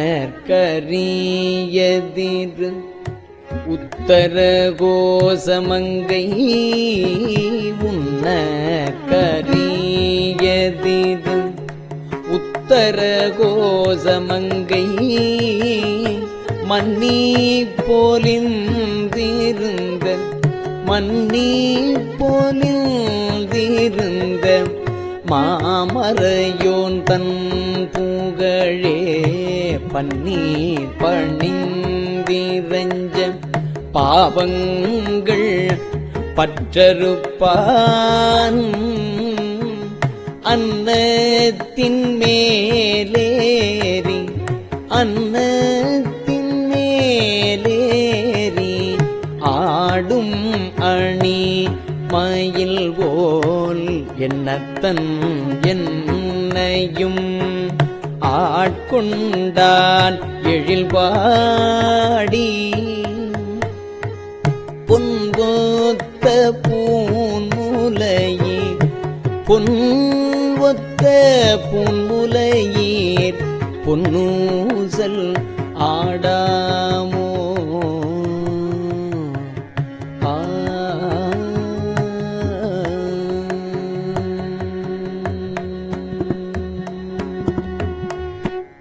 திருச்சிற்றம்பலம். கஞ்சிவய காமாட்சி தன் குழந்தாய் சங்கரரே கஞ்சிவய காமாட்சி தன் குழந்தாய் சங்கரரே குரு சந்திரசேகரரே உறங்கிடுவீர்களே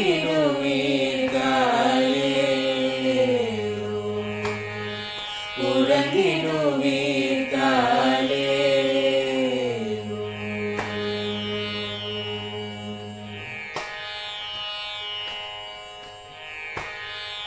ஆதிகுரு சங்கரராய் அன்றொரு நாள் வந்தவரே அறுபத்து எட்டாரும் பீட்டபதி காலே ஏழுலகம் பூப்பவரே காப்பவரே கரப்பவரே எல்லோர்க்கும் அருள்பவரே உறங்கிடுவீர்களே அயனுடனே மாலவனோ தேடிய பொற்பதத்தவரே அருமறைகள் சாற்றும் முயல் மலர்பதமே காலே முக்தி நிலை எய்திடவே சக்தி தரும் சத்குருவே முக்தி நிலை எய்திடவே சக்தி தரும் சத்குருவே நித்தமெங்கள் நாவீசையில் நித்திரை கொள்தாயே நித்தமெங்கள் நாவீசையில் நித்திரை கொள்தாயே நித்தமெங்கள் நாவீசையில் நித்திரை கொள்தாயே.